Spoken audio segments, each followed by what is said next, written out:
লিল্লাহি তাকবীর। আল কোরআনের আলো, আল কোরআনের আলো। আল্লাহ মহান আল্লাহ সুবহানাহু ওয়া তাআলার দরবারে লাখো কোটি শুকরিয়া জানাচ্ছি যে এই চমৎকার সৃষ্টি ডক্টর মিজানুর রহমান হাফিজাহুল্লাহ এক নজরে কোরআন at a glance of holy কোরআনের শুভ উদ্বোধন আমরা পর্যবেক্ষণ করছি। আজকের এই চার দেয়ালের ভেতরে এই অনবদ্য সৃষ্টিটি সারা পৃথিবীর বাংলা ভাষাভাষীদের হাতে পৌঁছবে, এটিই হচ্ছে আমাদের আশা এবং প্রত্যাশা। আমরা অনেক অনেক মুবারকবাদ জানাচ্ছি এই আয়োজনকে রাঙিয়ে তুলবার জন্যে নিজেদের সময়কে স্যাক্রিফাইস করে যারা এসছেন। অনেক অনেক শুভকামনা আপনাদের সবার জন্যে। মাশাআল্লাহ, জাযাকাল্লাহ, হায়াকাল্লাহ, বারাকাল্লাহ। অনেক অনেক ধন্যবাদ সম্মানিত অতিথি আপনাদের। বিসমিল্লাহ ওয়াসসালাতু ওয়াসসালামু আলা রাসূলিল্লাহ ওয়া বা'দ। আমরা আল্লাহর দরবারে শুকরিয়া আদায় করছি যে আল্লাহ তাআলা আজকে আমাদেরকে এই এক নজরে কোরআন বইয়ের বুক লঞ্চিং সেরিমনিতে হোটেল শেরাটনের এই বলরুমে একত্রিত হওয়ার সুযোগ করে দিয়েছেন। আমরা পড়ছি আলহামদুলিল্লাহ। প্রতিশ্রুতিশীল প্রকাশনা সংস্থা সত্যায়ন প্রকাশনকে আমি অন্তরের অন্তঃস্থল থেকে মোবারকবাদ জানাতে চাই এরকম চমৎকার একটি প্রোগ্রামের আয়োজন করবার জন্য এবং দেশের প্রথিতযশা আলেমী দ্বীন শিক্ষাবিদ সবাইকে একটা প্ল্যাটফর্মে একত্রিত করবার জন্য।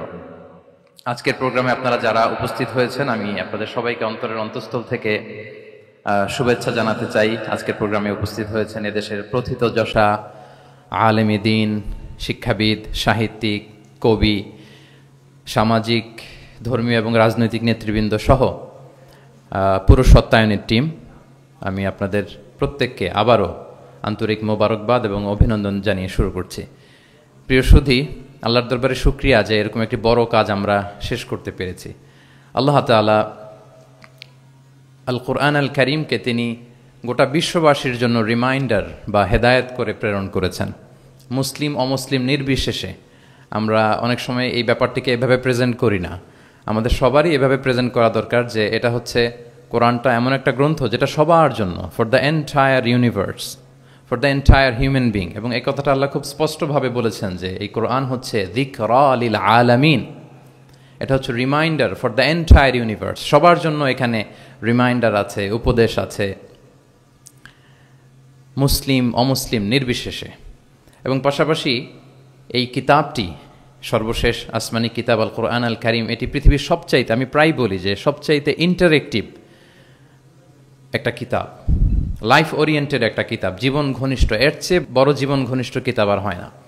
আমরা যদি অন্যান্য আসমানি কিতাবের সাথে কোরআনকে একটু কম্পেয়ার করি, আমরা দেখব যে অন্যান্য সব আসমানি কিতাব একবারে নাজিল হয়েছে। আপনারা ব্যাপারটি হয়তো অনেকেই জানেন যে তাওরাত, ইনজিল, জাবুর থেকে শুরু করে সুহুফ ইব্রাহিম ও মূসা, এ সবগুলো একবারে কাঠের ফলকে করে একবারে নবীর হাতে দেয়া হয়েছে। যে এখানে কিছু আদেশ আছে, নিষেধ আছে, ডুজ অ্যান্ড ডোন্টস, কিছু নির্দেশিকা একবারে দিয়ে দেওয়া হয়েছে।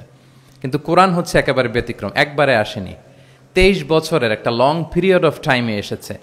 রাসূল সাল্লাল্লাহু আলাইহি ওয়াসাল্লাম ওনার জীবনে, সমাজে, পরিবারে, রাষ্ট্রীয় পরিমণ্ডলে যখনই কোনো সংকটের মুখোমুখি হয়েছেন তখনই সমাধান হয়ে হাজির হয়েছে কোরআন।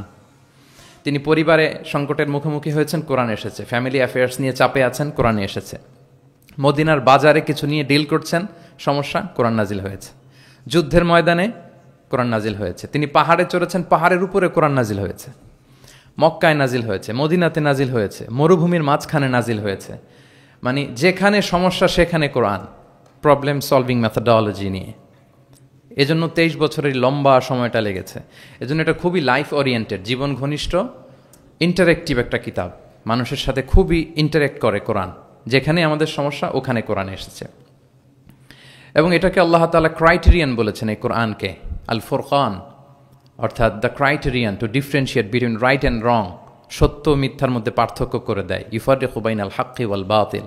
আমরা কোরআনের লেন্স দিয়ে যদি দুনিয়া পরখ করি তাহলে কোনটা সত্য কোনটা মিথ্যা খুব সহজে বুঝতে পারবো, দিবালোকের মতো স্পষ্ট হয়ে যাবে। সো এই জন্য কোরআন স্টাডি করা, কোরআন পড়া, কোরআনের সাথে আমাদের সম্পর্ককে মজবুত করা, এদিকে যেন আমরা একটু যত্নবান হই। এই ছোট্ট একটি রিমাইন্ডার দিয়ে আমি আমার মূল কথা শুরু করছি। প্রিয় সুধী, এক নজরে কোরআন নামে যেই নতুন গ্রন্থটি প্রকাশিত হলো আপনাদের সামনে, সবার সামনে শোভা পাচ্ছে, আমরা কি করেছি এই বইতে একটু করে আপনাদের সাথে শেয়ার করতে চাই। এখানে বেসিকলি আমি কোরআনের 114 সূরার কোরআনের 114টি সূরার সার নির্যাসকে নিয়ে এসেছি। The cream of the creams এখানে পাওয়া যাবে, সিনোপসিস অফ দ্য এন্টায়ার কোরআন। পুরো কোরআনকে যদি সামারি করা হয় বা কোরআনের কি ফ্যাক্টগুলোকে যদি নোট ডাউন করা হয়, ওইটাকে যদি সুন্দর করে ডিজাইন করে সাজানো হয়, তাহলে যেটা হবে সেটাই হচ্ছে এক নজরে কোরআন। এই কাজটা আমরা করার চেষ্টা করেছি এবং এই বইতে কোরআনের তথ্যগুলো, মেসেজগুলো আমরা খুব সহজ ঝরঝরে বাংলা ভাষায়, যেটা পড়তে কষ্ট হবে না বা বোরিং ফিল হবে না, একাধিকবার সম্পাদনা করে করে এটাকে পলিশড করে একটা ঝরঝরে বাংলায় আমরা উপস্থাপনের চেষ্টা করেছি। এবং সবচেয়ে মজার ব্যাপার হচ্ছে কোরআন নিয়ে এই ধরনের কাজ খুব কম। কোরআনের যে কোর মেসেজগুলো, এগুলোকে ইনফোগ্রাফি দিয়ে ফুটিয়ে তোলা হয়েছে। ইনফোগ্রাফিতে আমাদের একটা আকর্ষণ থাকে, দেখলে সহজ লাগে, বুঝতে খুব সহজ লাগে এবং পাঠকদের সুবিধার্থে ছক বিন্যাস করে কোরআনের মেসেজগুলো এখানে আমরা উপস্থাপনের চেষ্টা করেছি। তো আমি আশা করি যে এই বইটি আপনাদের সকলের, যারা মাদ্রাসা ব্যাকগ্রাউন্ডের কিংবা জেনারেল ব্যাকগ্রাউন্ডের, সকলের উপকার হবে। আর কারো উপকার হোক বা না হোক, আমার খুব উপকার হবে। আমার আজীবনের জন্য একটা নোট হয়ে গেল। আমি ভেবে দেখলাম যে আমি তো তাফসির করতে হয়, ফলে এখন থেকে আমি যে কোনো সূরার তাফসির করার আগে আমি একবার রিভিশন দিয়ে যাব এখান থেকে।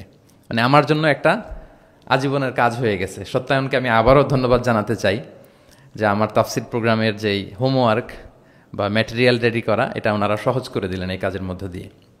তো আমি বোধ করি এবং বিশ্বাস করি আমার যেহেতু উপকার হবে, আমাদের বক্তা ভাই যারা দাঈ ইলাল্লাহ, খতিব, ইমাম, আলিয়া মাদ্রাসা কিংবা কামি মাদ্রাসার শিক্ষক, ছাত্রবৃন্দ, সবার এই বইটা বেশ উপকারে আসবে বলে আমি বিশ্বাস করি এবং আল্লাহর কাছে কামনা করি। কোরআনের শিক্ষাকে যে বিভিন্ন অ্যাঙ্গেল থেকে দেখা যায়, বিভিন্ন অ্যাঙ্গেল, হাজারো অ্যাঙ্গেল থেকে কোরআনকে স্টাডি করা যায়, তারই বেসিকলি একটা ক্ষুদ্র প্রয়াস হচ্ছে আমাদের এক নজরে কোরআন। আপনারা একটু পাতা উল্টালি সেটা বুঝতে পারবেন। আমি 2-1 মিনিটে একটু বলি যে বইটা আমরা কিভাবে সাজিয়েছি। আমরা প্রত্যেকটা সূরাকে 16টা অ্যাঙ্গেল থেকে অ্যানালাইসিস করার চেষ্টা করেছি। শুরুতে আমরা সূরার সংক্ষিপ্ত পরিচিতি নিয়ে এসেছি। এটা অনেক জায়গায় দেখা যায়, আপনারা দেখবেন বিভিন্ন তাফসিরে, বিভিন্ন গ্রন্থে এটা পাওয়া যায়। আমরা এটা নিয়ে এসেছি সূরার সংক্ষিপ্ত পরিচিতি। এখানে সূরা কোথায় নাজিল হয়েছে, কখন নাজিল হয়েছে, সূরার আয়াত সংখ্যা কত, এই সূরার নাম, নামের অর্থ কী, এই নামের নেপথ্যের গল্পটা কী, পেছনের রহস্যটা কী, এই সূরার আবার যদি অন্যান্য অনেকগুলো নাম থাকে সেগুলো এক্সপ্লেইন করা, এটা আমরা নিয়ে এসেছি। আমরা প্রত্যেকটা সূরার শানে নুজুল উল্লেখ করেছি সহিহ হাদিস থেকে, তাফসির গ্রন্থগুলো থেকে রেফারেন্স দিয়ে, এবং প্রতিটা সূরার যে ভার্চু আছে, ফজিলাত, সেটা আমরা উল্লেখ করেছি সুন্নাহর ভিত্তিতে। পাশাপাশি মজার ব্যাপার হচ্ছে প্রত্যেকটা সূরার শুরু এবং শেষের একটা সম্পর্ক আছে, যেটা আমরা অনেকে ধরতে পারি না। আল্লাহ কিন্তু র্যান্ডম কিছু বলে দেননি কোরআনে, সব কিছুর একটা কানেক্টিভিটি আছে। সো সূরার শুরু শেষের সম্পর্কটা কি, সেটা আমরা একটা সাব পয়েন্টে এনেছি। পাশাপাশি এই সূরার সাথে এই সূরার আগের সংযোগটা কোথায়, এবং এই সূরার সাথে ডিরেক্টলি এই সূরার পরে যে সূরাটা আসতেছে সেটার সংযোগটা কোথায়, সেটা আমরা এখানে নিয়ে এসেছি। পাশাপাশি সূরার মূল শিক্ষাগুলোকে আমরা কয়েকটা সেগমেন্টে ভাগ করেছি, বেসিকলি 3টা সেগমেন্টে।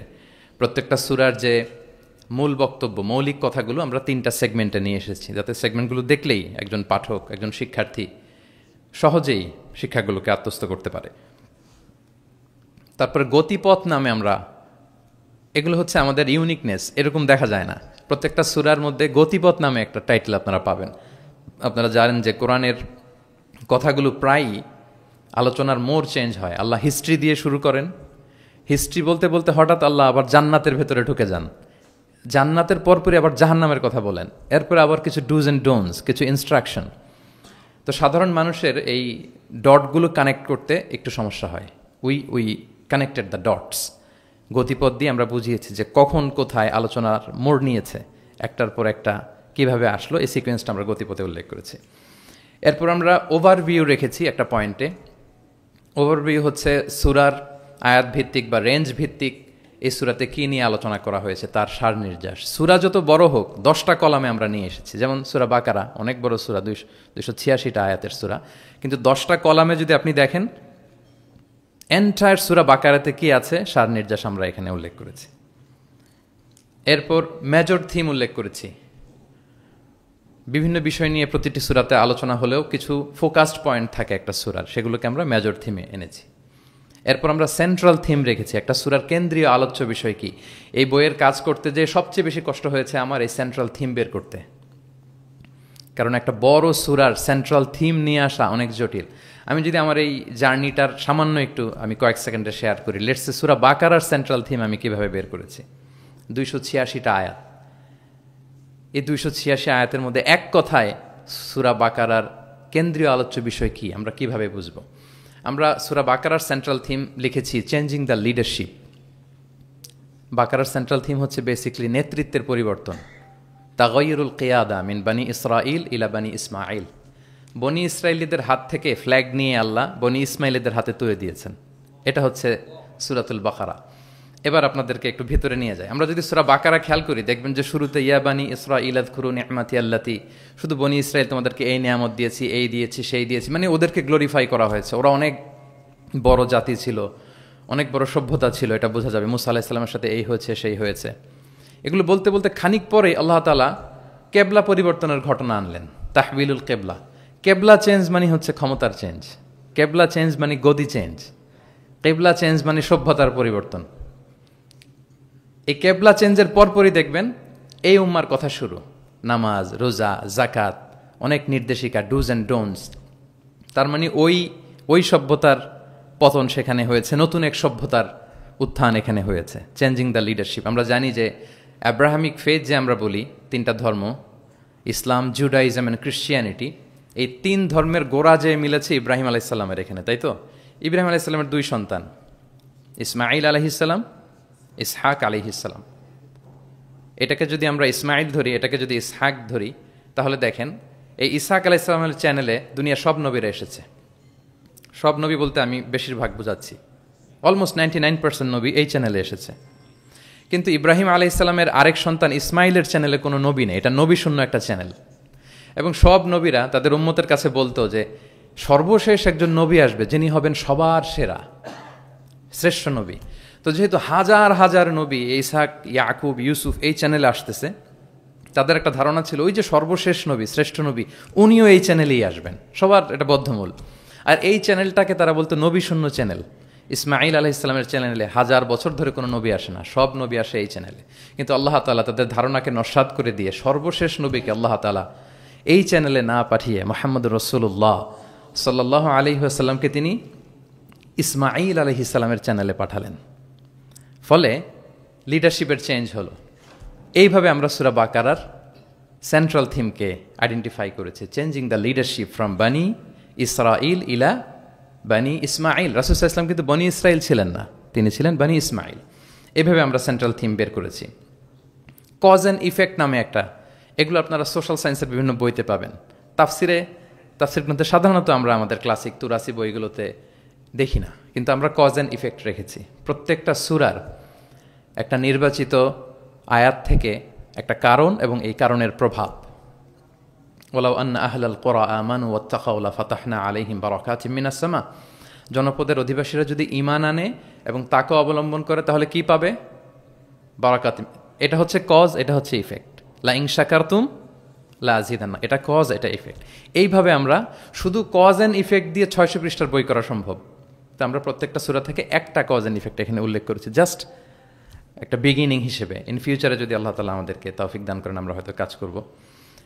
তারপর আমরা রিফ্লেকশন নামে, রিফ্লেকশন যেটাকে আমরা তাদাব্বুর বলি, তাদাব্বুরে কোরআন নামে একটা পয়েন্ট রেখেছি। ম্যাক্সিমাম 1টা থেকে 2টা তাদাব্বুর শেয়ার করেছি। এখানে আমাদের চিন্তার খোরাক আছে যে এই আয়াতের পেছনের গল্পটা কি, এখান থেকে আমাদের শিক্ষাটাকে আমরা সেখানে তুলে ধরবার চেষ্টা করেছি। কেস স্টাডি একটা পয়েন্ট রেখেছি, যেটা সাধারণত তাফসির গ্রন্থে আমরা দেখি না। কেস স্টাডি এটাও সোশ্যাল সায়েন্সের একটা টার্মিনোলজি। কেস স্টাডি হচ্ছে অতীতের কোনো ঘটনা প্রবাহকে কেন্দ্র করে ওটার উপর বেস করে বর্তমান এবং ভবিষ্যতের সিদ্ধান্ত নির্ধারণ করা, এটাই আমরা করেছি। অর্থাৎ কোরআনের লেন্স দিয়ে আমরা বর্তমানকে পরখ করবার চেষ্টা করেছি এই কেস স্টাডি পয়েন্টে। সবশেষে কিছু শব্দ জানতেই হয়, এরকম একটি পয়েন্ট রেখেছি যে কিছু শব্দ আছে এগুলোর অর্থ আমাদের জানতেই হয়। একেবারে রুট লেভেলে বাদাবিরা, মরুর বেদুইনরা এই শব্দ দিয়ে কি মিন করে, প্রফেটের টাইম এটা দিয়ে কি মিনিং হতো, আধুনিক আরবিতে এটা দিয়ে কি মিনিং করে, শুধু এইটার উপর 1000 পৃষ্ঠার বই করা সম্ভব। তো ফলে আমরা মাঝে মাঝে কিছু সূরায় কিছু শব্দ জানতেই হয় এই শিরোনামে কিছু কিছু কথা আলোকপাত করেছি। সো এইভাবে আমরা এক নজরে কোরআনটা সাজাবার চেষ্টা করেছি। প্রিয় সুধী, as a writer, as a author of the book, আমাকে যদি বলা হয় যে এটা কোন ধরনের বই, তাহলে আমি বলবো এটা একটা মাইন্ড ম্যাপিং বুক। আপনারা মাইন্ড ম্যাপিং বুকের কথা শুনবেন। এটা হচ্ছে, এই বইটাকে যদি আপনি পড়েন তাহলে কোরআনের শিক্ষাগুলো আপনার মাইন্ডে ম্যাপের মতো চলে আসবে। খুব ইজিলি আপনি এটা থেকে লেসন নিতে পারবেন এবং শেয়ার করতে পারবেন। তো বর্তমান সময়ের জন্য আমার কাছে মনে হচ্ছিল যে এরকম একটা কাজ দরকার। আমার কোরআনের একাডেমিক জার্নি শুরু হয়েছে 2008-এ। আল আজহারে আমি তাফসির নিয়ে ব্যাচেলর করেছি। তারপর মালয়েশিয়াতে আমি মাস্টার্স পিএইচডি করেছি কোরআনের উপর, হিউম্যান এমব্রায়োলজি। মায়ের পেটে বাচ্চার ভ্রূণ যে ডেভেলপ করে, নুতফা, আলাকা, মুদগা, দুজন সায়েন্টিফিক মুফাসসির তান্তাবি জাওহারি আর জাকলুল আন নাজ্জার, ওনাদের কম্পারেটিভ অ্যানালাইসিস করেছি। পিএইচডিতে human behavioural patterns in the Holy Quran, মানুষের আচরণগত দিকটা কোরআন কীভাবে দেখে। এই যে আমাদের এক এক মানুষ এক এক আচরণ, এক একভাবে রিয়্যাক্ট করি, এর পেছনের কারণটা কি, কোরআন কীভাবে দেখে, এটা নিয়ে আমার গবেষণা ছিল। তো ফলে বর্তমান সময়ে আমি দেখলাম যে এরকম মাইন্ড ম্যাপিং বুকের খুব দরকার। এখন দেখবেন যে মানুষের সময় খুব কম, all are rushing, super busy, সময় নাই হাতে। এখন মানুষ ভিডিও দেখে না। আমি 2 বছর আগে একটা প্রফেট সিরিজ করেছিলাম 25 জন নবীর জীবনের উপর, খুবই ওয়েল ডকুমেন্টেড ম্যানারে, একাডেমিক ওয়েতে। তো এটার ভিউ খুব একটা নাই, এগুলো দেখতে চায় না মানুষ। মানুষ খুব বিজি। এখন কি দেখে জানেন? আমি বলে দিই, রিলস দেখে, রিলস, তাই না? রিলসে এই 1 মিনিট, 1.5 মিনিট, 2 মিনিট সে তার জিনিসটা পেয়ে যায়। হতে পারে নলেজ, হতে পারে কোনো ইনফরমেটিভ ভিডিও, অথবা এন্টারটেইনমেন্ট, রিলসে মানুষ। তো আমি ভাবলাম যে এখনকার মডার্ন সোসাইটির কথা যদি বলি, আমরা কালচারাল এলিট বলে যাদেরকে একটু বাঁকা চোখে কথা বলি, এদের কাছে যদি আমাকে কোরআন পৌঁছাইতে হয়, এরকম মাইন্ড ম্যাপিং একটা বুক দরকার। তো সেই চিন্তা থেকে আমাদের কয়েক বছরের পরিশ্রম, আল্লাহ তাআলা দয়া করে আলোর মুখ আজকে আমরা দেখেছি, বইটা আলোর মুখ দেখেছে আলহামদুলিল্লাহ। সেই চাহিদা মাথায় রেখে, মানুষের যে চাহিদা, এটা মাথায় রেখে আমরা বইটাকে ডিজাইন করেছি। আমাদেরকে অনেকে প্রশ্ন করেন, শায়েখ আপনি তো কোরআন নিয়ে অনেক ইন্সপায়ার করেন, তো কোরআন যে পড়তে বসি, অনুবাদ পড়লে অনেক সময় বুঝি না। সাধারণ মানুষ আসলে বুঝে না যে হঠাৎ আল্লাহ এটা বলে, এরপরে এটা বলে। আমার আম্মাই এই কথা বলে আমাকে শুনে, শায়েখ আহমদুল্লাহকে শুনে, এরকম কোন আলেম কি বলতেছে আমার আগে আমার আম্মার কাছে পাওয়া যায়। ওই যে ইউটিউব থাকে, খালি দেখতে থাকে কার কি আলোচনা আসলো। আর কোরআনটা পড়ে, তো আম্মা আমাকে মাঝে মাঝে বলে যে বাবা, সূরা ইউসুফে হঠাৎ এটা বলতে যে আবার এটা কেন বললো। তো উনি তো আর আমাদের মতো সিস্টেমেটিক অর্ডারে ওস্তাদের সামনে বসে পড়ে পড়ে তো আর আসে নাই। সো ওনাকে কেউ ধরাই দিতে হবে। ওই ধরিয়ে দেওয়ার কাজটা আমরা অনেকটা এক নজর কোরআনে করেছি। ফলে আমরা কোরআনের কোনো সূরার অনুবাদ পড়ার আগে, তাফসির পড়ার আগে, আমরা যদি এক নজরে কোরআন থেকে ওই সূরাটা একটু পড়ে নেই, আমার মনে হয় যে খুব সহজে আপনি সূরাটা ধরতে পারবেন। লেটসে আপনি প্ল্যান করেছেন এই রমাদানে আমরা সূরা ইয়াসিন, এই রমাদানে সূরা ইয়াসিনের বঙ্গানুবাদটা পড়ব, সূরা ইয়াসিনের তাফসির আমরা পড়ব তাফহিম থেকে, জিলাল থেকে, ইবনে কাসির থেকে, যে কোনো হোয়াটএভার ইট ইজ।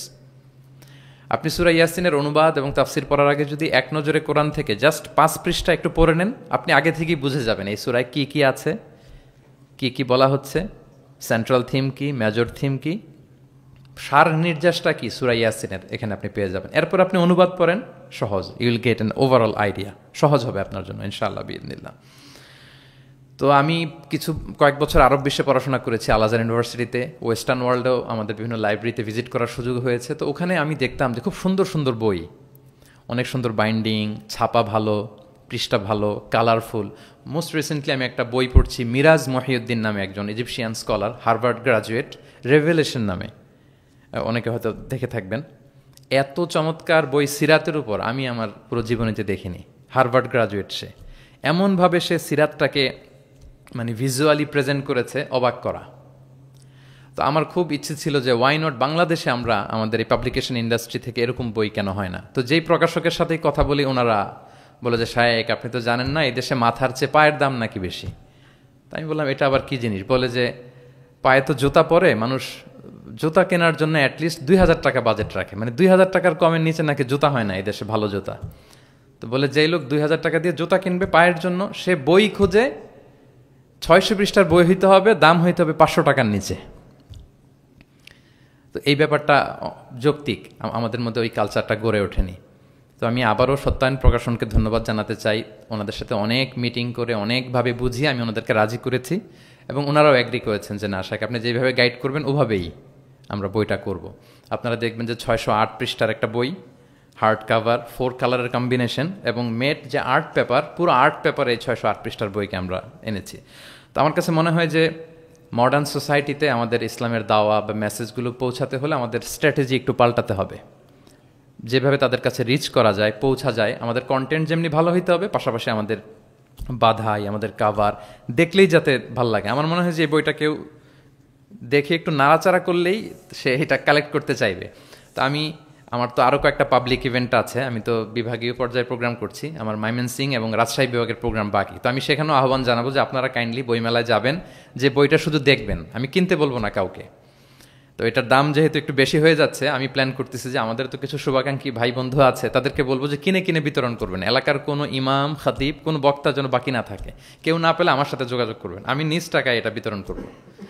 যদি আল্লাহ তাআলা এই ওসিলা যদি আমাদেরকে কবুল করে, এটাই আমাদের জন্য অনেক বড় সৌভাগ্য। সবশেষে আপনারা অনেক ব্যস্ত মানুষ, এমন অল আর লাইক স্টার্স, এখানে নজুম, দেশ বরেণ্য এতগুলো পাবলিক ফিগার, এত প্রথিতযশা আলেমে দিন, সাহিত্যিক, বুদ্ধিজীবীদেরকে এক প্ল্যাটফর্মে আনা এটা অনেক কঠিন। তারপরেও আপনারা শুধু কোরআনের দিকে চিন্তা করে আপনারা সময় বের করে এসেছেন। আপনারা আমার অন্তরের অন্তঃস্থল থেকে শুভেচ্ছা জানবেন, ভালোবাসা জানবেন। আপনাদের সবাইকে আমি আবারও শুভেচ্ছা জানাচ্ছি, সত্যায়ন প্রকাশনকে শুভেচ্ছা জানাচ্ছি, এবং আল্লাহ তাআলার কাছে এই ছোট্ট অ্যাপিলটুকু, দোয়াটুকু আল্লাহর কাছে করে যে রব্বানা তাকাব্বাল মিন্না ইন্নাকা আনতাস সামিউল আলিম ওয়া তুব আলাইনা ইয়া মাওলানা ইন্নাকা আনতাত তাওয়াবুর রহিম। সাইয়েদনা ইব্রাহিম আলাইহিস সালাম ওনার সন্তান ইসমাইলকে নিয়ে যখন কাবা বানালেন, এই দোয়াটা করেছিলেন যে আল্লাহ আপনি কবুল করুন। আজকের এই বুক লঞ্চিং সেরিমনিতে আল্লাহর কাছে এই দোয়াটুকুই করে যে আল্লাহ আপনি মেহেরবানি করে এই কাজটুকু আপনি কবুল করুন। হাদা মা ইনদি ওয়াল ইলমু ইনদাল্লাহি আলাইহি তাওয়াক্কালতু ওয়া ইলাইহি উনীব। আসসালামু আলাইকুম ওয়া রাহমাতুল্লাহি ওয়া বারাকাতুহু।